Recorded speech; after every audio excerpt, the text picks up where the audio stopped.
This is a regular VB web application, and if you want to enable it to be a progressive web app, go to the application setting, and under progressive web app, just turn on the flag. This takes care of all the files that are needed in order to allow your application to run as a progressive web app. One more thing that you would want to do is create this offline fallback page. This is a page that you can customize that would show up if someone tries to access your application while it's offline. Now you can actually stage your application. Now this is important. In order to see the progressive web app behavior, you actually need to stage the application. Just running it as a preview won't work. So let's stage it, and then we can open the staged application and you'll see the behavior.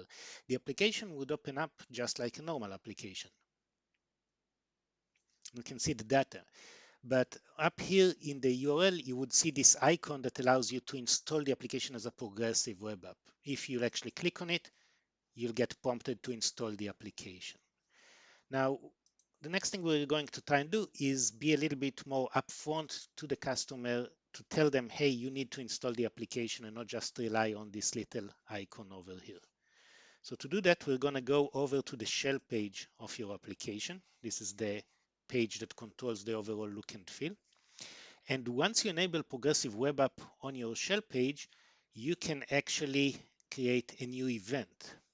If you look at the event listener, there's a new event that you can create here, which is the before app install prompt. So this event is added to your shell page once you enable progressive web app. And we're going to use this event to create a new action chain to prompt for install.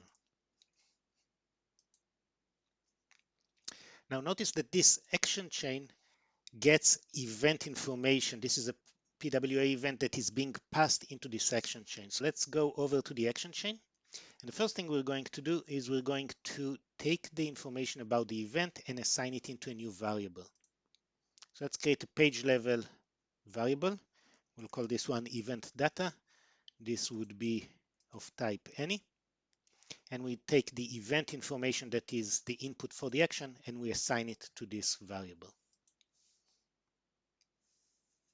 Now, the next thing we want to do is we want to show someone the prompt, hey, you should install the application. So let's go over and create this prompt. We'll go back to the shell page and we're going to use a dialog component that we drop on the page.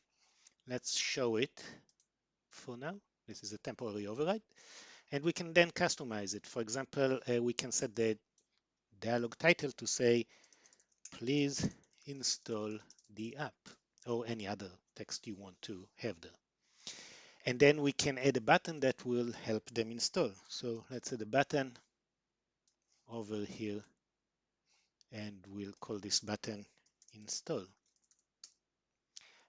This button can be used as a cancel button. Let's move it up here to be in the same row and just call it the cancel button. Now, one more thing, this dialog, give it an ID that you can recognize. For example, you can call it the install dialog. Okay, so this way you can address it.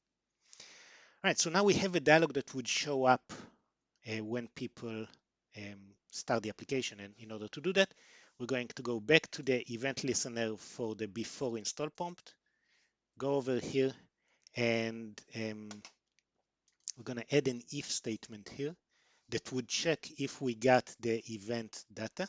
So if there is event data that is being passed to us, and if there is one, it means that we should show the prompt to install. So we're going to use a call component here, map it to the install dialog, and we're going to open the install dialog.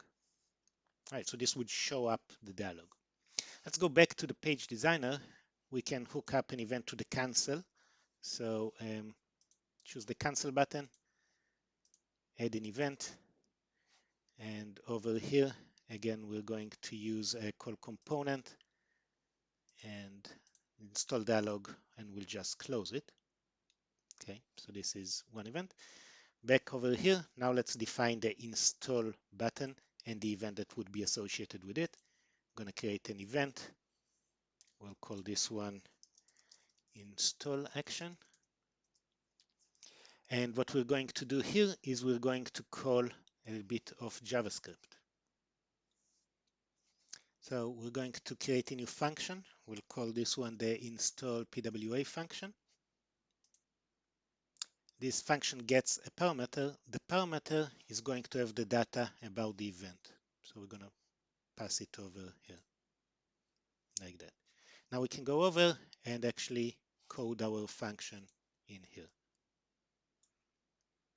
I'm going to paste a bit of JavaScript that you can find in the attached blog. We're relying on this to be the actual variable that we're getting in, so the event payload. Then we're getting the get install prompt, and then we're actually showing the prompt over here. And then we're processing the reply to the prompt for installation. And you can, of course, modify this code as needed. So this is the little JavaScript that we need. And now we're basically ready to get our application staged. So let's stage our application.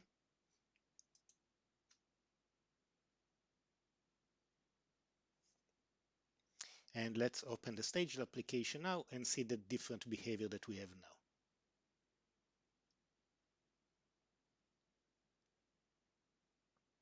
So the application loads and prompts us to install the app, right? And we can choose cancel. This would close and we can work as normal. But the next time that we'll go to the application, we'll do a refresh here. Again, we'll be prompted to install the app. So this time we're going to click install. This would bring up the installation prompt that you saw before, and we can choose to install the application. Let's install it. And you can see that the applications open up as a standalone application outside of the browser. Okay? It's also available on your device. In fact, if you'll go back into the Chrome environment and you'll type Chrome Apps, you'll see the application over here. And then you can just invoke the application directly from here. It pops up and you can see that right now it doesn't prompt you to install. So this is the application behaving on the desktop. Now let's see this application on our mobile device.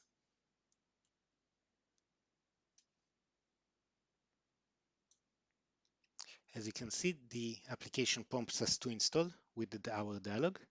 And if we click the install button, this is now adding the application to our device.